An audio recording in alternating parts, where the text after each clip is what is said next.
আদম আলাইহিস সালামকে আল্লাহ পাক ডাকবেন, ডেকে বলবেন তোমার সন্তানদের মধ্য থেকে জাহান্নামীদেরকে আলাদা করে দাও। আদম আলাইহিস সালাম বলবেন, হে আল্লাহ, কতজনকে আলাদা করে দেব? আল্লাহ রাব্বুল আলামিন বলবেন, প্রতি হাজারে 999 জনকে জাহান্নামের জন্য আলাদা করে দাও। বলেন ইন্না লিল্লাহি ওয়া ইন্না ইলাইহি রাজিউন। প্রতি হাজারে 999 জনকে জাহান্নামের জন্য আলাদা করে দাও। আপনি গাণিতিকভাবে এটাকে ব্যাখ্যা করতে যায়েন না, এখানে বোঝানো হচ্ছে মেজরিটি, অর্থাৎ বেশিরভাগ মানুষ জাহান্নামে যাচ্ছে, কোনো সন্দেহ নাই। হ্যাঁ, এটা ঠিক, জাহান্নামে যাওয়ার পরে কবিরা গুনাহগার যে ব্যক্তিরা আছে তাদের জন্য নবী সাল্লাল্লাহু আলাইহি ওয়াসাল্লাম সুপারিশ করবেন, এবং যার অন্তরে সরিষা দানা পরিমাণ ঈমান ছিল, মন থেকে লা ইলাহা ইল্লাল্লাহ সাক্ষ্য দিয়েছে, একদিন না একদিন সে জান্নাতে যাবে ইনশাআল্লাহ। কিন্তু আমরা কি চাইবো জাহান্নামের শাস্তি ভোগ করে জান্নাতে যেতে? জাহান্নাম কি, এটা একটা হাদিস দিয়ে বুঝাচ্ছি। আল্লাহ রাব্বুল আলামিন এই পৃথিবীর সবচেয়ে সুখী মানুষটাকে, এই পৃথিবীতে যার কোনো দুঃখ কষ্ট কিচ্ছু ছিল না, এই মানুষটাকে ডেকে নিয়ে আসবেন, ডেকে নিয়ে এসে জাহান্নামে ঢুকাবেন এক মুহূর্ত সময়ের জন্য, ধরেন 1 সেকেন্ড বা 1 ন্যানো সেকেন্ড, এরপরে বের করে নিয়ে আসবেন। নিয়ে এসে বলবেন, পৃথিবীতে কি সুখে ছিলে? সেই ব্যক্তি বলবে, সুখ কি জিনিস হে আল্লাহ আমি জানি না। আমি কি বুঝাতে পারছি ভাই? সুখ কি জিনিস আমি জানি না। আর আল্লাহ রাব্বুল আলামিন এই পৃথিবীর সবচাইতে কষ্টে থাকা মানুষটাকে ডেকে নিয়ে আসবেন, এনে জান্নাতে ঢুকাবেন, ঢুকে 1 মুহূর্ত সময় রাখবেন, বের করে নিয়ে আসবেন।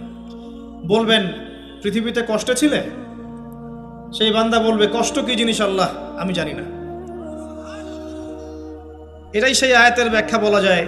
আল্লাহ পাক বলেছেন, কুল্লু নাফসিন যায়িকাতুল মাউত, প্রত্যেকটা নফস বা আত্মা মৃত্যুর স্বাদ গ্রহণ করবে।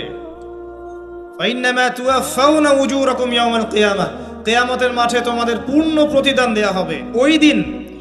ওই দিন ফামান যুহজিহা আনিন নার ওয়া উদখিলাল জান্নাহ ফাকাদ ফাজ, সেদিন যাকে আল্লাহ পাক জাহান্নাম থেকে বাঁচাবেন, জান্নাতে প্রবেশ করাবেন, একমাত্র সে ব্যক্তি সফল, আর কেউ সফল না। এই আয়াতটা হচ্ছে দ্য ডেফিনেশন অফ সাকসেস, যার পিছনে আমরা ছুটছি। আমরা সাফল্যের পিছনে ছুটি না। সফল হতে হবে, নিজের পায়ে দাঁড়াতে হবে, টাকা পয়সা করতে হবে, বাড়ি গাড়ি করতে হবে, ব্যাংক ব্যালেন্স করতে হবে, জমি জমা করতে হবে, একটা সুন্দরী গার্লফ্রেন্ড চাই, একটা স্ত্রী চাই, তাই না? আমরা সাফল্যের পিছনে ছুটতে চাই, আর আমাদেরকে বস্তুবাদী দর্শন শেখায় এগুলোই সাফল্যের মানদণ্ড। তা আল্লাহ পাক এখানে বলছেন, যাকে জাহান্নাম থেকে বাঁচানো হবে আর জান্নাতে প্রবেশ করানো হবে, এই ব্যক্তি ছাড়া কেউ সফল না। পৃথিবীতে আপনি অনেক বড় নেতা হতে পারেন, ইভেন অনেক বড় আলেমও হতে পারেন, অনেক বড় পলিটিশিয়ান হতে পারেন, অনেক বড় প্রশাসনের কর্মকর্তা হতে পারেন, অনেক বড় ইকোনমিক্স হতে পারেন, কলামিস্ট হতে পারেন, বুদ্ধিজীবী হতে পারেন, হাফেজ হতে পারেন, হু এভার ইউ আর, যদি কিয়ামতের মাঠে আপনি জান্নাতে যেতে না পারেন, আপনি সফল না। আর পৃথিবীতে যে মানুষ মুদির দোকান করছে, ভ্যান চালাচ্ছে, রিক্সা চালাচ্ছে, বারবার সেলুনে কাজ করে, কৃষক কৃষি কাজ করে, যাদেরকে মানুষ চেনেও না, ঈমান আছে, 5 ওয়াক্ত নামাজ পড়ে, ছেঁড়া কাপড় পরে থাকে, এত মান মর্যাদা নাই, ভাইরাল না, মানুষ চিনে না, গভীর রাত্রে তাহাজ্জুদ পড়ে, দেখবেন এই ব্যক্তি যদি কিয়ামতের মাঠে জান্নাতে চলে যায়, এই ব্যক্তি আমার চেয়ে সফল, কোনো সন্দেহ নাই। তো আমাদের দৃষ্টিভঙ্গি আগে চেঞ্জ করতে হবে, দুনিয়ামুখী দৃষ্টিভঙ্গি ত্যাগ করতে হবে, পরকালমুখী দৃষ্টিভঙ্গি দরকার। নবী সাল্লাল্লাহু আলাইহি ওয়াসাল্লাম সাহাবায়ে কেরামের ভিতরে এই পরিবর্তন নিয়ে এসেছিলেন, তাদেরকে আল্লাহমুখী করেছেন, আল্লাহমুখী। যখন তারা আল্লাহমুখী হয়ে গেছেন, তখন দুনিয়া তাদের কাছে তুচ্ছ হয়ে গেছে। দুনিয়ার কষ্ট সহ্য করে নিয়েছেন, দুনিয়ার ভোগ বিলাস ত্যাগ করে দিয়েছেন, দুনিয়াকে সর্বোচ্চ প্রাধান্য দেননি, হাজত বা প্রয়োজন মনে করেছেন। দুনিয়ার সব কাজ করেছেন শুধু আল্লাহ সন্তুষ্টির জন্য। এবং আমি অনেক লেকচারে এটাও বলেছি যে আপনি দুনিয়ার প্রতিটা কাজ আল্লাহ সন্তুষ্টির জন্যই করেন, কারো কাছে কিছু পাওয়ার আশায় করেন না। কারো কাছে প্রতিদান পাওয়ার আশায় দুনিয়ার কাজগুলো করেন, আপনি কষ্ট পাবেন। কারো কাছে আশা করেন না, আল্লাহর কাছে আশা করেন প্রতিদান, আপনি কষ্ট পাবেন না ইনশাআল্লাহ। কারণ আল্লাহ ছাড়া প্রকৃত অর্থে আমাদের আপন বলে কেউ নাই, শুধুমাত্র আল্লাহই আপনার আপন। বাকিরা আপনার প্রয়োজন। মানুষ মানুষকে ভালোবাসতে পারে না, মানুষ মানুষের অবস্থানকে ভালোবাসে। এটা আপনারা হারে হারে ফিল করবেন যত দিন যাবে দেখবেন এটা আখিরুজ জামান, শেষ জামানা চলছে। এখন ফিতনাগুলো এমন ভাবে পড়তে থাকবে যেন একটা মালা ছিঁড়ে দিলে পুঁথিগুলো যেমন টপ টপ করে পড়ে যায়, এইভাবে ফিতনাগুলো আসতে থাকবে। ওই হাদিসের দিকে আসেন। নবী সাল্লাল্লাহু আলাইহি ওয়াসাল্লাম বলছেন, আদম আলাইহিস সালামকে ডেকে আনা হবে, বলা হবে তোমার সন্তানদের মধ্য থেকে জাহান্নামীদেরকে আলাদা করে দাও। আল্লাহ পাক বলবেন প্রতি 1999 জনকে আলাদা করে দাও, একজন জান্নাতে যাচ্ছে প্রতি 1000-এ।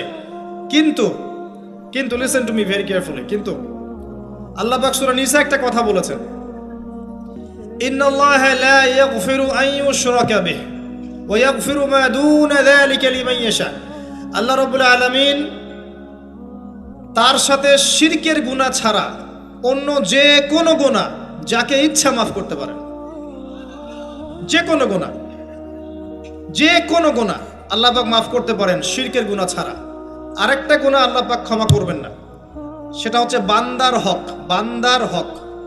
বান্দার সাথে সম্পৃক্ত, কারো টাকা চুরি করেছেন, কারো জমি আত্মসাৎ করেছেন, কাউকে গালি দিয়েছেন, কারো প্রতি জুলুম করেছেন, কাউকে অন্যায়ভাবে মেরেছেন, ছিনতাই করেছেন, ইত্যাদি ইত্যাদি, যেটা অন্যের হকের সাথে সম্পৃক্ত। ধর্ষণ করেছেন, মানুষের সম্মানহানি করেছেন, কাউকে নিষ্পাপ কাউকে বিতর্কিত করেছেন ইত্যাদি। এই যে মানুষের সাথে জড়িত হক, এটা আল্লাহর কাছে মাফ নেওয়া যাবে না। কাবা ঘরের গেলাফ ধরে কানলেও কোনো লাভ নাই। ওই বান্দার কাছে গিয়ে ক্ষমা নিতে হবে, ভাই আমি আপনাকে গালি দিয়েছি, মাফ করে দেন। ভাই আমি তোমার টাকা চুরি করেছিলাম, এই নাও ফেরত নাও।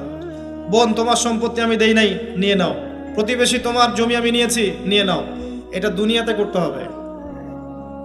অন্যথায় পরকালে দেখবেন যে মানুষের সাথে জড়িত হকের জন্য মানুষটা দাঁড়িয়ে আছে। একজন ব্যক্তি উঠেছে, নামাজ রোজা হজ যাকাত সব নেকি নিয়ে উঠেছে। ওঠার পরে দেখছে সামনে অনেক মানুষ দাঁড়িয়ে আছে। কি জন্য দাঁড়িয়ে আছে?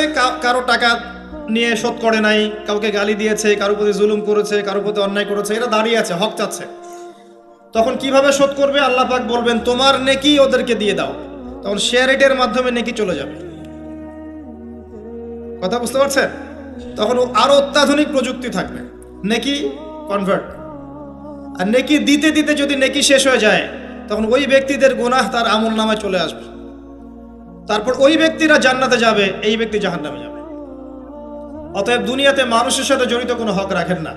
আল্লাহ পাক বলছেন শিরকের গুনাহ ছাড়া আল্লাহ যে কোনো গুনাহ মাফ করতে পারেন। আর এই যে কুফরি এবং মানুষের সাথে জড়িত হক, আল্লাহ মাফ করবেন না। এখন আল্লাহ যদি শিরকের গুনাহ ছাড়া সব গুনাহ মাফ করতে পারেন, আর আল্লাহ পাক তো ওয়াদা করেছেন নবী সাল্লাল্লাহু আলাইহি ওয়াসাল্লামকে মেরাজের রাতে, যে তোমার উম্মতের যে কোনো ব্যক্তি যদি শিরক না করে আমার সামনে হাজির হয়, আমি তাকে মাফ করে দেব। একটা হাদিসে কুদসির মধ্যে এটাও আছে, হে আদম সন্তান, তুমি যদি আসমান এবং জমিন সমপরিমাণ গুনাহ নিয়ে আমার সামনে দাঁড়াও, কিন্তু আমার সাথে কাউকে শরীক করনি, তাহলে আমি আল্লাহ তোমার সামনে আসমান জমিন সমান ক্ষমা নিয়ে দাঁড়াবো। আবার নবী সাল্লাল্লাহু আলাইহি ওয়াসাল্লাম সুপারিশ করবেন যার অন্তরে এক জাররা পরিমাণ ঈমান থাকবে, তারা জান্নাতে যাবে। তাহলে কি কারণে 1999 জন মানুষ জাহান্নামে যাবে? উত্তরটা দেন দেখি। তাদের আমল নামায় কিসের পাপ থাকতে পারে? কিসের? এটা বোঝার জন্য কি পিএইচডি করার দরকার আছে? এখন দেখেন, কিছু মানুষ আছে যারা বলছে যে ঈসা ইবনে মারিয়াম আল্লাহর সন্তান, নাউযুবিল্লাহ। এটা শিরক নয়? এবং তাদের সংখ্যা পৃথিবীতে 700-800 কোটির মতো, নাকি আরো কম বেশি হবে, যারা চলে গেছে, যারা আছে এবং যারা আসবে। কিছু মানুষ বলছে ওজায়ের আলাইহিস সালাম আল্লাহর সন্তান, নাউযুবিল্লাহ। এরা হচ্ছে জিউস, যারা এখন প্যালেস্টাইন দখল করে আছে। আর এই কথা বলতে আমাদের বুকে ভয় থাকা উচিত নয় যে ওইটা আমাদের জমি, তাদের জমি নয়। ওখানকার ঘটনা হচ্ছে এমন, একটা উপমা দিয়ে বোঝানো যায়। মনে করেন আপনি আপনার ঘরে বসে আছেন, আপনার দরজায় একজন মেহমান এসেছে। মেহমান নক করছে, ঠক ঠক ঠক, ভাই আমাকে একটু হেল্প করেন, আমি খাইনি অনেক দিন, আমার কাপড় নাই, আমার খাবার নাই, আমার থাকার জায়গা নাই, একটু আশ্রয় দেন। আপনি মাশাআল্লাহ মুসলিম, দয়া পরবশ হয়ে দরজা খুলে দিলেন, তাকে ড্রয়িং রুমে বসালেন, সুন্দর করে খাওয়ালেন, কাপড় দিলেন, রেস্ট করার জায়গা দিলেন। এবার সে সেখানে থাকতে থাকতে পরিকল্পনা করলো যে আপনাকে আপনার বাসা থেকে বের করে দিবে। একদিন আপনাকে ঘাট ধরে আপনার বাসা থেকে বের করে দিল, দিয়ে দরজার ভিতর থেকে লাগিয়ে দিল। এখন দরজার বাইরে দাঁড়িয়ে আপনি নক করছেন, আমার ঘর আমাকে ফেরত দাও, আমার ঘর আমাকে ফেরত দাও। আর এই ব্যক্তি বলছে আপনি জঙ্গি, আপনি সন্ত্রাসী। এটা হচ্ছে সবচেয়ে সেরা উদাহরণ প্যালেস্টাইন এক্সাম্পলের। তো এরা বলছে ওজায়ের আলাইহিস সালাম আল্লাহর সন্তান।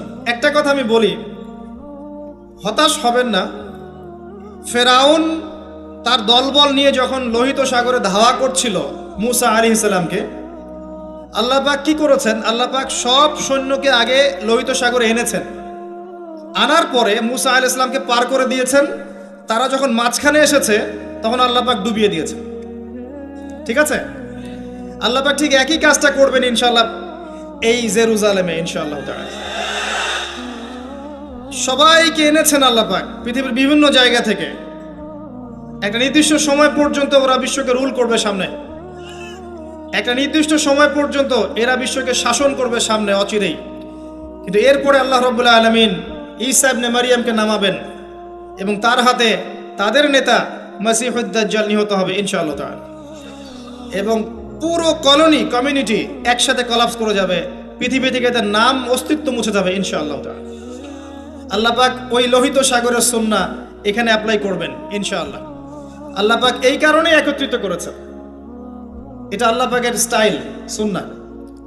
আসেন, এরা বলছে ওজাইর আলাইহিস সালাম আল্লাহর সন্তান। আবার দেখেন কিছু মানুষ বলছে আল্লাহকে পাওয়ার জন্য স্ট্যাচু ওয়ার্শিপ করা যায়, এরা হচ্ছে আল্লাহকে পাওয়ার মাধ্যম। কিছু মানুষ বলছে কবরে সেজদা করা যায়, কবরে শায়িত ব্যক্তি আল্লাহর কাছে সুপারিশ করবে। কিছু মানুষ বলছে আল্লাহ ছাড়া অন্য কারো কাছে দোয়া করা যায়, তিনি অনেক বুজুর্গ ব্যক্তি ছিলেন, আমার দোয়া পৌঁছে দিবেন আল্লাহ পর্যন্ত। কিছু মানুষ বলছে আল্লাহ ছাড়া অন্য কারো নামে নজর করা যায়, জবাই করা যায়, কসম করা যায়, ইত্যাদি ইত্যাদি। আর কিছু মানুষ আল্লাহর হালালকে হারাম করছে, আল্লাহর হারামকে হালাল করছে। কিছু মানুষ তাকদীরকে অস্বীকার করছে, ভাগ্যকে অস্বীকার করছে। কিছু মানুষ দুনিয়া নিয়ে এতই ব্যস্ত হয়ে আছে, দিনের যাররা পরিমাণ ফিকির নাই। আবার কিছু মানুষ এই উম্মতের মধ্যে দাবি করছে মুহাম্মদ সাল্লাল্লাহু আলাইহি ওয়াসাল্লাম শেষ নবী নন, আরো নবী আসতে পারে, এবং তারা প্রকাশ্যে মাহফিল করারও চেষ্টা করছে এখন বাংলাদেশে। আবার কিছু মানুষ বলছে আমরা কোরআন মানি, হাদিস মানি না। এই যতগুলো কথা আমি বললাম এর প্রত্যেকটাই হচ্ছে শিরক। এই শিরকগুলো হয় তিন ভাবে: চিন্তায় শিরক হয়, কথায় শিরক হয় এবং কাজে শিরক হয়। চিন্তা, কাজ এবং কথা, আকীদায় শিরক থাকে, আমলে শিরক থাকে, আবার কথাতেও শিরক থাকে। এই শিরকের পাপের কারণে আল্লাহ রাব্বুল আলামিন বেশিরভাগ মানুষকে জাহান্নামে দিবেন, বলেন নাউযুবিল্লাহ। কিন্তু কারো আমল নামায় যদি শিরকের পাপ না থাকে, শিরক থেকে তওবা করে যে কোনো পাপ নিয়ে সে কবরে যায়, 99% সম্ভাবনা আছে এই মানুষকে আল্লাহ পাক মাফ করে দিবেন। তাহলে আমরা আজকে এতটুকু শিখলাম, প্রথমে সবচেয়ে বেশি কেয়ারফুল থাকতে হবে শিরকের ব্যাপারে, সবচেয়ে বেশি কেয়ারফুল থাকতে হবে শিরকের ব্যাপারে।